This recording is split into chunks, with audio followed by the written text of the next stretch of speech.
E-sports merupakan permainan video game yang bersifat kompetitif.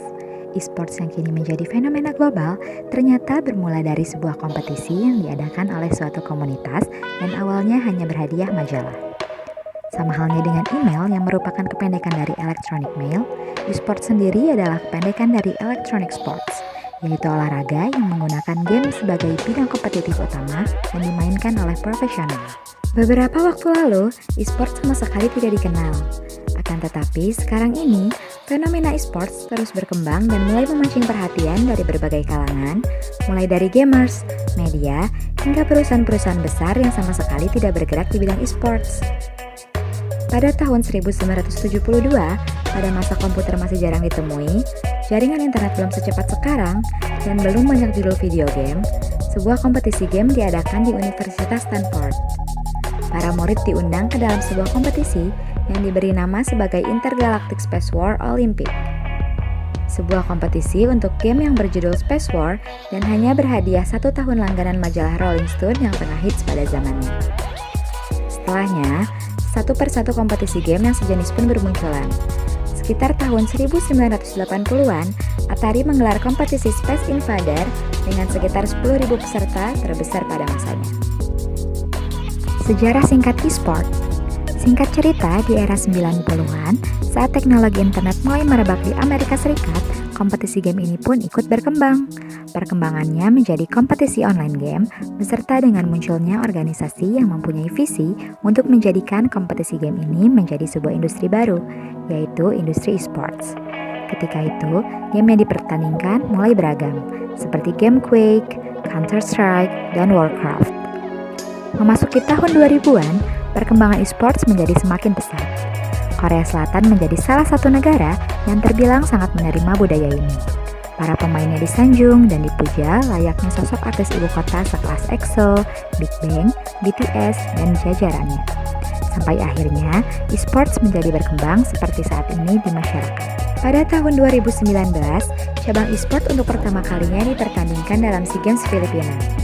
Cabang olahraga e-sport SEA Games 2019 mempertandingkan 6 game, yaitu Mobile Legends, Arena of Valor, Hearthstone, StarCraft 2, Dota 2, dan Tekken 7. Dan kontingen Indonesia menyumbangkan 2 medali perak untuk cabang Mobile Legends dan Arena of Valor. Banyak yang tidak tahu kalau e-sport ini sangat bermanfaat bagi kesehatan, padahal manfaat e-sport sendiri adalah 1. Membantu menghilangkan stres. Walaupun sekilas memang membuat semakin stres, kenyataannya justru permainan e-sports yang kompetitif membuat pikiran Anda menjadi lebih fresh. Alasannya mungkin dikarenakan pikiran Anda akan teralih dari faktor-faktor penyebab stres saat sedang bekerja. 2. Membantu meningkatkan kesehatan. Atlet e-sport memang akan menghabiskan waktu berjam-jam untuk bermain game yang identik dengan aktivitas tidak sehat. Tapi justru karena itulah mereka rajin menjaga kondisi stamina agar tetap prima. Banyak atlet e-sport yang memiliki keanggotaan di gym loh. 3. Menumbuhkan kemampuan bersosialisasi yang baik. Gamers e-sport adalah orang-orang yang antisosial. Siapa bilang? Anda akan terkejut ketika menemukan fakta bahwa mayoritas atlet e-sport adalah orang-orang yang paling ramah. Tak hanya memiliki sifat yang ramah dan murah senyum, para atlet ini juga memiliki kesadaran akan teamwork yang sangat kuat. 4. Membantu mengatasi kecanduan merokok, terlalu banyak makan junk food, dan minuman beralkohol. E-sport adalah aktivitas yang menuntut para pemain untuk duduk berjam-jam di depan layar komputer. Ini tentunya membutuhkan kondisi stamina yang baik agar stamina Anda meningkat. Tentu saja, mau tidak mau Anda harus meninggalkan kebiasaan mengkonsumsi makanan maupun gaya hidup yang merugikan kesehatan. 5. Melatih kemampuan untuk disiplin. Apakah para pemain e-sport melakukan latihan bermain game secara terus-menerus tanpa melihat waktu? Ternyata tidak.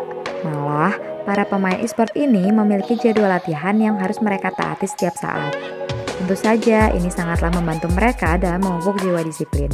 Tak hanya bermanfaat bagi kesehatan, e-sport juga menjadi pekerjaan yang sangat diidamkan di kalangan para gamers.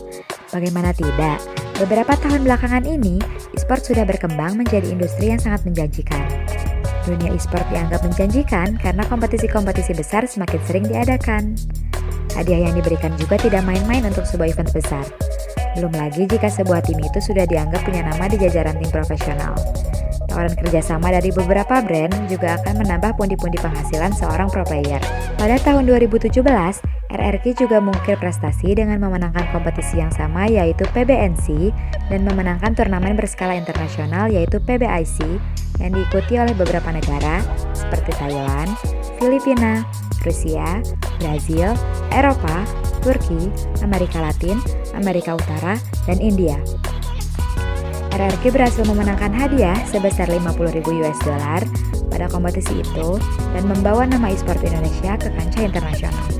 Selain RRQ yang berprestasi di kancah internasional, ada beberapa tim juga loh yang gak kalah hebatnya. 1. Bigetron RA. Tim e-sport asal Indonesia menyebat juara pertama dalam ajang PUBG Mobile Club Open Fall Split Global Final 2019. Sebagai juara 1, Bigetron RA berhak meraih 303 poin dan berhak mengantongi hadiah senilai 180.000 US dollar atau setara dengan 2,5 miliar rupiah. 2. EVOS Esports memenangkan kompetisi Mobile Legends M1 World Championship 2019 yang digelar di Axiata Arena Kuala Lumpur, Malaysia dan meraih hadiah sebesar 1,1 miliar rupiah. Tak hanya turnamen di kancah internasional saja, di tanah air pun para penggemar e-sport ini seringkali mengadakan turnamen. Seperti turnamen yang diadakan di Klastur Hunian Lestari yang terletak di Jalan Permana, Ruko nomor 1, Kota Cimahi. Hanya perlu mengeluarkan dana sebesar Rp40.000 saja. Jika peserta berhasil memenangkan juara, maka hadiahnya pun cukup menarik. Juara pertama mendapatkan hadiah Rp1 juta beserta jersey dan trofi. Juara kedua mendapatkan Rp500.000 beserta jersey, dan begitu pun dengan juara ketiga dan juara keempat mendapatkan Rp250.000 beserta jersey. Dengan begitu, turnamen ini pun cukup menarik untuk diikuti oleh kalangan pemuda yang sedang memanfaatkan waktu luangnya. Seperti Yuda yang merupakan salah satu peserta turnamen e-sport ini.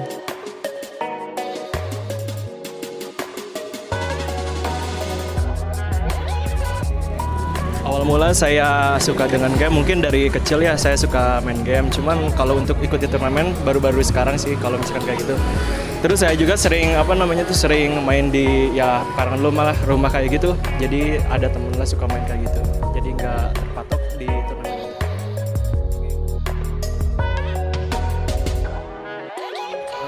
Kesan saya itu ya banyak teman kayak gitu. Terus kesannya juga ya dapat ilmu gitu, meskipun ya sering kalah ataupun apa ya gitu ya jangan pantang menyerah kayak gitu ya, meskipun nanti ada kesempatan ya ikut lagi kayak gitu. Kalau untuk latihan saya tidak ada, jadi saya coba-coba aja lah.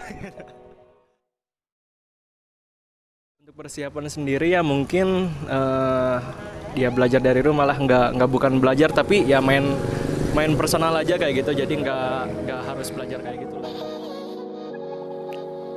Alih-alih pepatah mengatakan bisa karena biasa, sangat cocok dengan permainan e-sport ini. Sekian informasi yang dapat kami sampaikan, semoga dapat bermanfaat. Saya Anastasia dan kru yang bertugas melaporkan untuk Jurnal Pos TV.